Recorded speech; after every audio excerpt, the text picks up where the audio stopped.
Today we have a patient from Sarawak, 25 years old, and I asked him during a consultation, why do you want to do the hair transplant?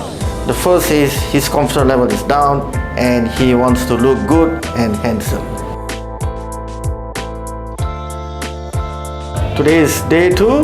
He have just completed a smart graft care, and from day 2 to day 7 he will follow our instruction and protocol to do a smart graft care. By day 5, day 7, all these microscap will be out. This is the hairline as a design like what he wants, and we have put the graft in the design area. The angle, the direction is very important to get a good result.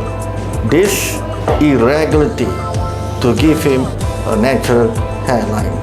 The slits that we use around here is perpendicular, the hairline, the few two rows is sagittal.